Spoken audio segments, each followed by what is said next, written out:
जी बच्चों, ये final expression हमारी बनी थी। E is the Young's modulus, F is a constant, F is a force, L is the length of the spring या wire, pi is a constant again, D is the diameter and X is the extension। ठीक है। अब इस expression को हम use कर सकते हैं डिफरेंट क्वेश्चंस को सॉल्व करने के लिए, जिसमें से एक क्वेश्चन मैं आप लोगों को दिखाता हूँ। This is the question. Question नजर आ रहा है सबको?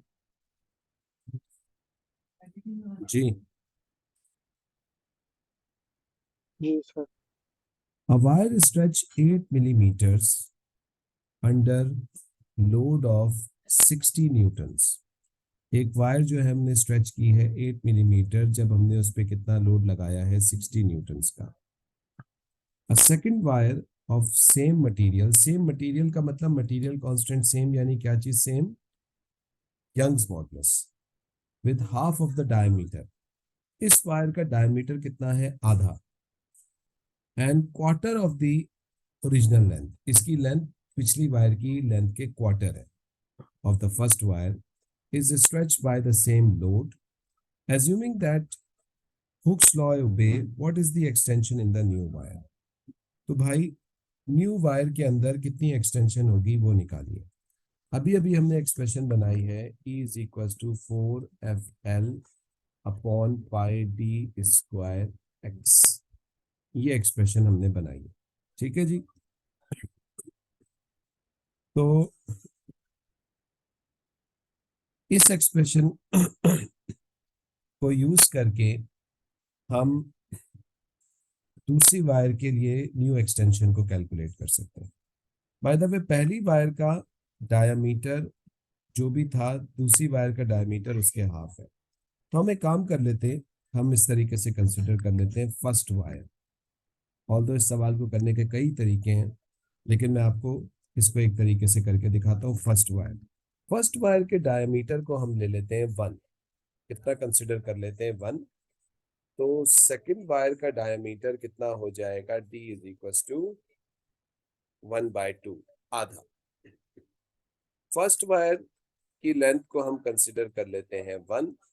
तो सेकंड वायर की लेंथ पहली वायर की लेंथ के क्वार्टर है, यानी जो सेकंड वायर है उसकी लेंथ 1/4 हो जाएगी।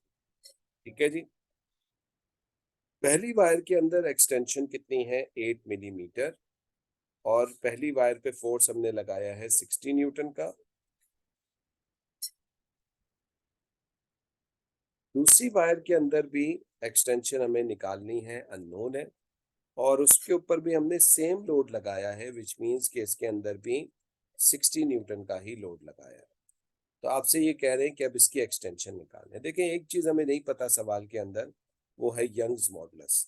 तो हम एक काम कर लेते हैं, पहली वायर को यूज करके हम पहले यंग्स मॉडुलस को निकाल लेते हैं, और उसके बाद जो है उसके थ्रू फिर जो है हम लोग दूसरी वायर के लिए एक्सटेंशन निकाल लेते हैं। तो वायर 1 के लिए हम बात कर लेते हैं। वायर 1, उसके लिए हम E बराबर हो जाएगा, F कितना है? 4F। F कितना है? 16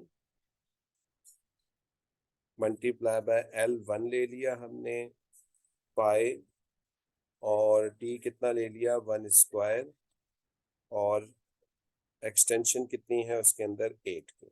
तो जरा E की वैल्यू मुझे बता दीजिएगा, क्या वैल्यू आ रही है? 4 multiply by 60 divided by pi 8 जी।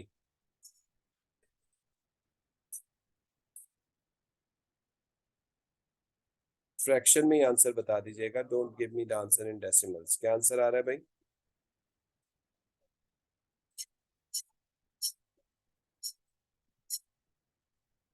जी बच्चों, क्या आंसर आ रहा है?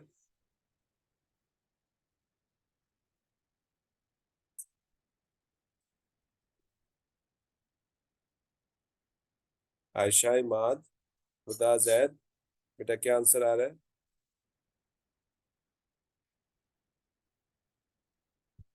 अच्छा, मुझे लग रहा है खुद ही करना पड़ेगा। Sir, 30 upon pi.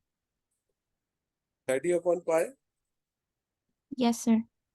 ठीक है, सही है। यही वैल्यू आ रही है जी, 30/पाई। ई की वैल्यू आ रही है। अब एक काम करते हैं, इस ई की वैल्यू को हम सेकंड वायर के लिए लगाते हैं। सेकंड वायर के लिए हमें एक्स चाहिए, ठीक है ना। तो सेकंड वायर के लिए अगर आपको एक्स चाहिए तो एक्स को सब्जेक्ट आप बना लें चाहे तो, या डायरेक्ट इसी से स्टार्ट कर लें। ई सेकंड वायर के लिए हो जाएगा सेम, तो 30/π इज इक्वल टू 4 इंटू 16। अच्छा, सेकंड वायर की लेंथ कितनी है बच्चों? 1/4 अपॉन ये 4 कैंसल आउट हो जाएगा यहीं पे, आपकी आसानी के लिए कर देता हूँ पहले ही। उसके बाद पाई, ठीक है, और उसके बाद जो है डी, इसका डी है 1/2 होल स्क्वायर, ठीक है जी। और इसका एक्स हमें निकालना है, न्यू एक्सटेंशन निकालनी है, ठीक है जी। अच्छा, इसको मैं सिंप्लीफाइड फॉर्म में लिख देता हूँ आपकी आसानी के लिए। 30/π इज इक्वल टू, ये 4 कैंसिल हो गया तो ये ऊपर बचा 60 सिर्फ, और ये आपके पास हो गया पाई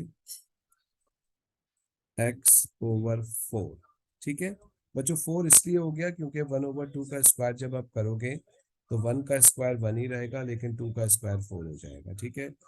अच्छा, आप चाहे तो ये पाई और पाई को कैंसिल कर लीजिए, ठीक है जी।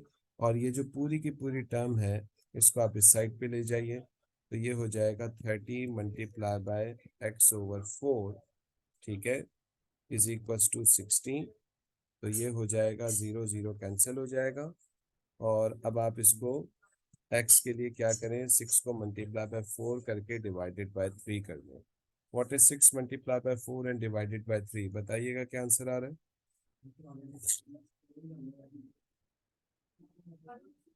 जी, Sir, can you repeat? ये चीज बेटा सॉल्व करें ना। 6 multiply by 4 divided by 3, it's 8 millimetre. 3 1 जा 3, 3 2 जा 6, और 2 मल्टीप्लाई बाय 4 8 मिलीमीटर। इसका करेक्ट आंसर क्या है? 8 millimetre. This is one way of solving this question, एक तरीका है इस सवाल को सॉल्व करने का, ठीक है जी।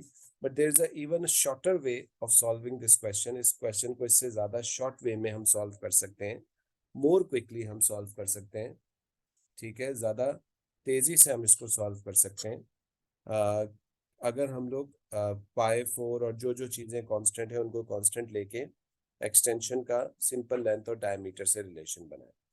ये जो एक्सप्रेशन है ना, इस एक्सप्रेशन के मुताबिक x डायरेक्टली प्रोपोर्शनल होगा एक्सटेंशन के, और ये इनवर्सली प्रोपोर्शनल होगा डायमीटर स्क्वायर के, ठीक है जी।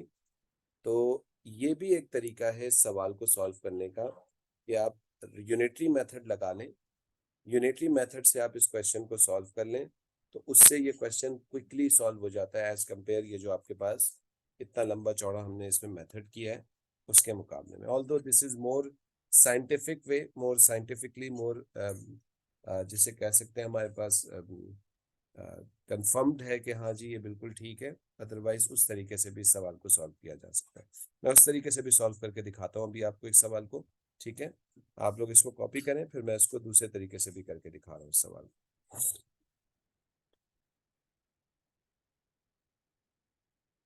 जी, कॉपी हो गया ये।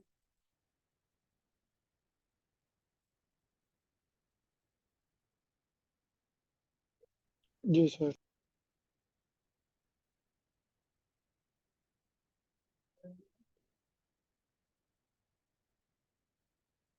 Yes, sir.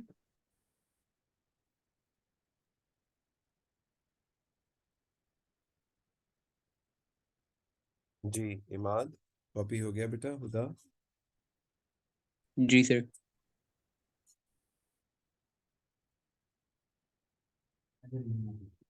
अच्छा जी,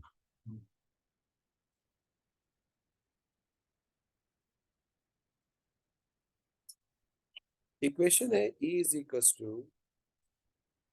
4FL upon pi D square x.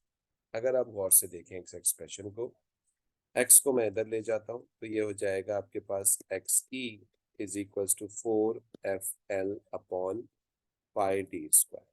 ऐसा मैंने इसलिए किया बच्चों क्योंकि यंग मॉडुलस मटेरियल कांस्टेंट है, वो चेंज नहीं होता। 4 भी कांस्टेंट है, सेम लोड दोनों वायर्स पे लगा है तो इसलिए एफ भी कांस्टेंट है, पाई भी कांस्टेंट है। ये सब रेड से जो सर्कल हुए हुए हैं ये सब कांस्टेंट है।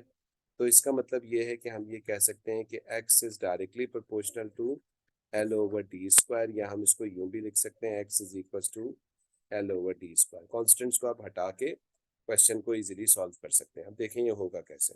वही हम कंसिडर कर लेते हैं फर्स्ट वायर के लिए L जो है वो 1 है और सेकंड वायर फर्स्ट वायर के लिए डायमीटर 1 है। तो फर्स्ट वायर में कितनी एक्सटेंशन है? 8 की, ठीक है, 8 की एक्सटेंशन है जब उसकी 1 है और उसका डायमीटर भी 1² है, ठीक है जी। सेकंड वायर के लिए एक्सटेंशन x है जब उसका डायमीटर 1/4 है और डायमीटर 1/2 का होल स्क्वायर, ठीक है जी। तो x किसके बराबर आ रहा है? 1/4 डिवाइडेड बाय 1/4। 1/2 का स्क्वायर क्या होगा? 1/4। ये कैंसिल आ जाएगा, ठीक है। और ये आपके पास किसके बराबर है? 1 और ये देखिए वही एक्सटेंशन सेम, दोनों रिलेशन एक दूसरे के साथ कैंसिल हो गए।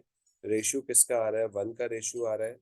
तो 1 मल्टीप्लाई बाय 8 क्या आंसर आएगा? दोबारा 8 मिलीमीटर, यानी डिट्टो वही आंसर आ रहा है जो आपके पास पहले आया था। आप चाहें तो इस तरीके से इस सवाल को कर लें या दूसरे तरीके से इस सवाल को कर लें, दोनों तरीकों से ये क्वेश्चन सॉल्व हो सकता है। This is a more faster way but this is slightly tricky, ये थोड़ा सा ट्रिकी है। यहाँ हमने रेशियो बनाया बाय द वे एल और डी का, जो कि रेशियो 1 आया है, 1/4 डिवाइड बाय 1/4 1 का रेशियो आया, और फिर मैंने जो प्रीवियस एक्सटेंशन थी उससे उस रेशियो को मल्टीप्लाई किया है, तो आपके पास सिमिलर आंसर आ रहा है 8 मिलीमीटर का, ठीक है जी। तो this is one of the relation, ये हमने बनाना था। और इसमें कोई सवाल है तो अभी भी पूछ लीजिए। Any questions anyone? Zed, which is more easy, previous one, this one?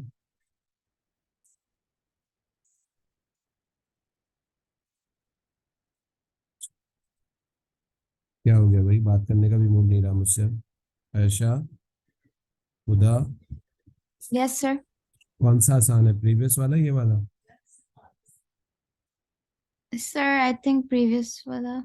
अच्छा चलिए उसी से कर लीजिएगा। फिर बेटा ये रिलेशन याद रखिएगा, ये एक्सप्रेशन बहुत अच्छे से याद रखिएगा, सही है। Yes, sir. इमाद, हुदा,